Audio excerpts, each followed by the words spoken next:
नमस्कार। आज हमारे साथ आम आदमी पार्टी के एक बड़े नेता हैं, जो आम आदमी पार्टी के प्रवक्ता हैं, जिनका नाम संदीप मिश्रा है। तो आज हम इनसे बातचीत करेंगे, भारत की राजनीति के बारे में कि गुजरात में क्या होने जा रहा है, 2024 में क्या समीकरण बन सकते हैं, उसके बारे में बात करेंगे। सर, पहले तो आपका बहुत स्वागत है। बहुत-बहुत धन्यवाद और बहुत-बहुत शुभकामनाएँ आपके चैनल को। और मेरी दुआएँ हैं कि आपके चैनल सच की आवाज़ बने, दिल्ली की आवाज़ बने, आवाम की आवाज़ बने। धन्यवाद। सर, मैं जानना चाहूँगा कि आपने आम आदमी पार्टी ही क्यों जॉइन की? बहुत सारे ऑप्शन थे। देखिए, दुनिया में ऑप्शन बहुत होता है पर सच एक होता है। सच में कहते हैं ना कि एक कृष्ण बिहारी नूर साहब का एक बहुत अच्छा शेर है कि सच घटे या बढ़े, सच ना रहे और झूठ की तो कोई इंतहा ही नहीं। झूठों के बोलबाले में एक नायक बनकर केजरीवाल का अवतार होना, क्रांति से निकले हुए लोगों का, जिन्होंने एक मुकम्मल जगह बदली, जो राजनीति करने नहीं राजनीति को बदलने आए, जिन्होंने कहा, जिनकी सोच थी कि एक ही जिंदगी मिली है, क्या गुलाम कर दें, हमसे ना होगा चलो इनकलाब कर दें। ये इनकलाब करने वालों का कारवां है, ये इनकलाब करने वालों की टोली है। ये भगत सिंह के बच्चे हैं, ये अंबेडकर के बच्चे हैं, ये गांधी के बच्चे हैं। इन्होंने देश को जीना सीखा है, देश को लूटना नहीं सीखा। आपने देखा होगा आम आदमी पार्टी की जो भी कार्यशैली है, जो भी नीतियां हैं, वो नियति शीशे की तरह साफ है। जहां आज झूठ बोलने वाले नेताओं का बोलबाला है, जुमलेबाजी का दौर है, ऐसे दौर है जुमलेबाजी में अगर कोई गारंटी बनकर आया है तो उसका नाम केजरीवाल है। केजरीवाल ने जो कहा है वो किया है। देश का पहला एक ऐसा नेता आपने देखा होगा साहब, जो आए और उन्होंने कहा अगर मैंने काम नहीं किया तो मुझे वोट मत देना। क्या किसी भी नेता में, मैं चुनौती देता हूं आपके चैनल के माध्यम से, बीजेपी दुनिया की सबसे बड़ी पार्टी बताती है अपने आप को। मोदी जी एक मंच पर खड़े होकर ये कह दें, भाइयों और बहनों, अगर मैंने काम नहीं किया तो मुझे वोट मत देना, देख लेना नोटा से भी कम उनकी वोट ना हो जाए तो मेरे को नाम बदल देना। अभी आपने कहा कि अंबेडकर जी के विचारों को मानने वाली पार्टी है आम आदमी पार्टी। तो राजेंद्र पाल गौतम जी ने जो बाबा साहब अंबेडकर जी की जो 22 प्रतिज्ञाओं को दोहराया, उसके ऊपर ये कहा जा रहा है कि आम आदमी पार्टी ने उनका इस्तीफा मांग लिया। तो जब उनके विचारों को मानने वालों को आपने इस्तीफा क्यों मांग लिया? देखिए, एक देश का दर्शन, देश का संविधान और व्यक्ति की आस्था और व्यक्ति के प्रतीक अलग हो सकते हैं। संविधान किसने लिखा? संविधान सभा में प्रस्ताव पारित हुआ और बाबा साहब ने। बाबा साहब ने। बाबा साहब ने संविधान में क्या लिखा? कि देश धर्मनिरपेक्ष है, लिखा राइट, ना हाँ। पहली लाइन। तो हम बाबा साहब के अनुसार चले या बाबा साहब के किसी बताए हुए अनुयायी के अनुसार चले? संविधान उनका इस्तीफा लेने का कारण क्या रहा? इस्तीफा लेने का कारण साफ था कि उन्होंने खुद इस्तीफा दिया, किसी ने नहीं लिया। उन्होंने लगा कि उनके ऊपर बीजेपी खामखा अनर्गल आरोप लगा रही है। राजेंद्र गौतम जी बहुत वरिष्ठ हमारे नेता हैं, बड़े मंत्री रहे, साफ सुथरी छवि के नेता रहे। उन्होंने आगे बढ़कर ये कहा कि मैं बीजेपी को इस तरह का मौका नहीं देना चाहता कि हमारे पार्टी की, हमारे दल की छवि खराब करने की कोशिश करें। उन्होंने आकर कहा, बीजेपी पर यह आरोप लगाया कि बीजेपी घटिया राजनीति करती है, बीजेपी ना अंबेडकर को मानती है, ना अंबेडकर के सोच को मानती है, ना अंबेडकरवादियों को मानती है। शायद यही वजह से राजेंद्र पाल गौतम जी ने अपने आप ही सहर्ष इस्तीफा दिया और कहा कि अंबेडकर की बात को, अंबेडकर के विचार को, अंबेडकर के लिखे हुए संविधान को बीजेपी की औकात नहीं कि उसे मिटा पाए। हम उस राह पे चलेंगे, बढ़ेंगे, देखेंगे। अच्छा, कांग्रेस कहती है कि आप बीजेपी की बी टीम है और बीजेपी कहती है कि आप कांग्रेस की बी टीम है। आप किसकी बी टीम है या खुद अपनी अलग टीम है? ये उन्हें निर्णय करना है कि हम किसकी बी टीम है। हम तो ए टीम है, अरविंद केजरीवाल। बीजेपी में बी है, कांग्रेस में सी है। ए तो अरविंद में है, हम ए हैं अरविंद केजरीवाल, बी बीजेपी, सी कांग्रेस। ये खुद ही तय है, देश के मानक ने तय कर रखा, नाम ने तय कर रखा। कहा जाता है, संस्कृत में एक बात है कि यथा नामो तथा गुणो। नाम ही अरविंद है भैया, आम आदमी पार्टी नाम है। आम आदमी पार्टी जब भी लिखोगे आप ए आएगा, भारतीय जनता पार्टी लिखोगे अपने आप वो दूसरे नंबर पे चली जाएगी, बी आएगा।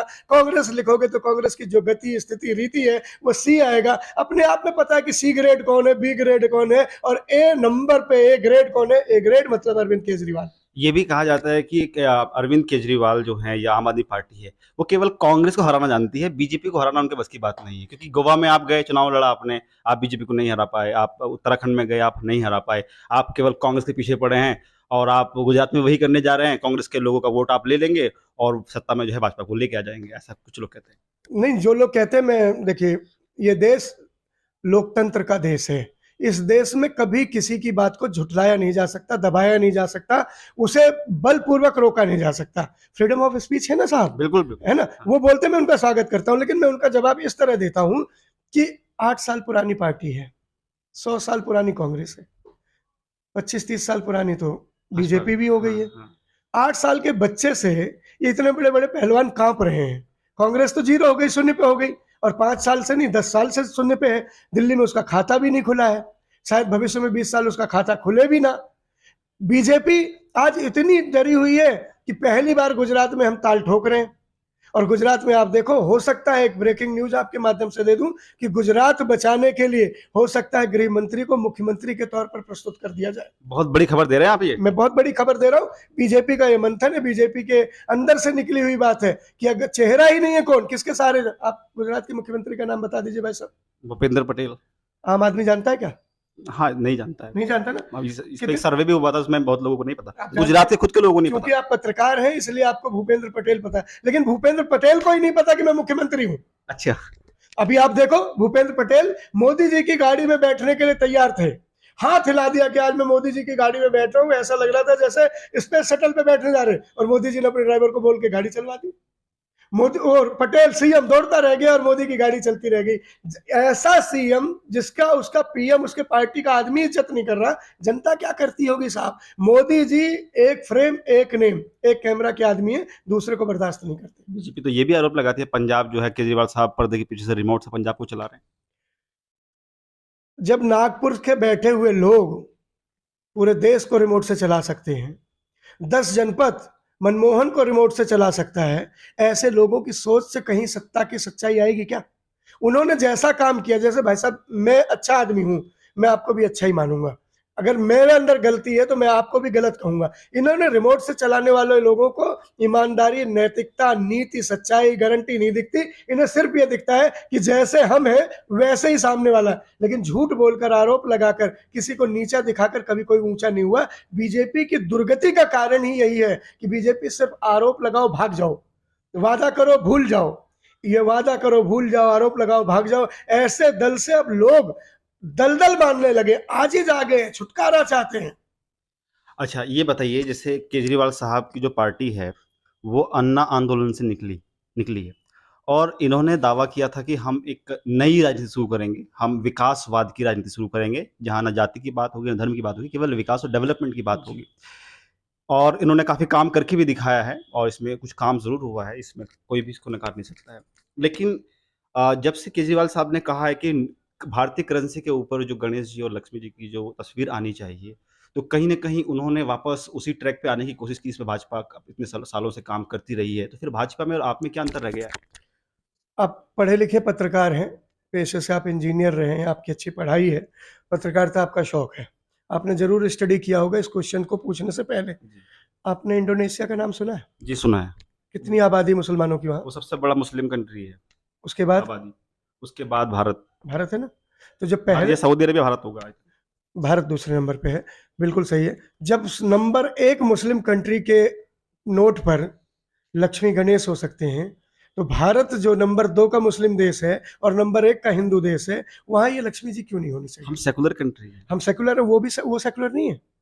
नहीं, आप उस इंडोनेशिया क्या इस्लामिक कंट्री है क्या? लेकिन जनता जो है, मेरी बात का एक जवाब दे दीजिए, मैं आपके सवाल का जवाब दे रहा हूँ। आज आप बताइए पूरे देश को कि इंडोनेशिया इस्लामिक कंट्री है। इस्लामिक कंट्री नहीं है, इस्लामिक नहीं है। नहीं, वहाँ पे मेजॉरिटी मुस्लिम्स की है। मैं कह रहा हूँ यहाँ पे हिंदू की है, लेकिन इसका मतलब थोड़ी हिंदू राष्ट्र हो गया। सही बात है। ऐसे वो मेजोरिटी मुस्लिम की है तो मुस्लिम राष्ट्र नहीं है ना। लक्ष्मी देवी है धन की, हम दिवाली को धन की देवी की तो पूजा करते हैं। गणेश हमारे प्रथम प्रतीक हैं। अगर लक्ष्मी गणेश के प्रतीक आने से नोट पर किसको परेशानी होनी चाहिए भैया? सबसे, ना कांग्रेस ने विरोध किया, ना छोटे दल ने किया, ना साउथ से किसी ने विरोध किया। विरोध किसने किया? जो हिंदुओं के खुद को मठाधीश मानते थे। एक्चुअली क्या हुआ है कि जो ये कर नहीं सके, जो सोच नहीं सके, जहां तक इनकी जहन की खूबसूरती पहुंच नहीं पाई, इनकी जहन को ललकार कर, इनकी जमीर को आईना दिखाकर केजरीवाल ने कह दिया, ए बीजेपी वालों, एक तरफ गांधी रखो, एक तरफ लक्ष्मी गणेश रखो। इसमें हिंदुत्ववादी क्या हो गया? लेकिन जनता तो इसका विरोध कर रही है। अगर नेताओं की बात छोड़ भी दें, आपका आर्ग्यूमेंट को मान भी लें, जनता तो कह रही है कि ये नोट तो हर किसी के हाथ में जाता है, तो इससे जो है हमारे देवी देवताओं की, भगवान की इसमें तस्वीर होगी तो उन्हें अच्छा नहीं लगेगा, और एक पवित्र जगह पर उनकी जो है तस्वीर होनी चाहिए, क्योंकि नोट हर हाथों में जाता है, अच्छे बुरे हाथों में जाता है, तो नहीं होना चाहिए। हर हाथ से मतलब बता दीजिए मुझे थोड़ा। कुछ लोग कहते हैं जैसे मीट की शॉप होती है कि वहाँ पर भी पैसे का सर्कुलेशन होता है, और कुछ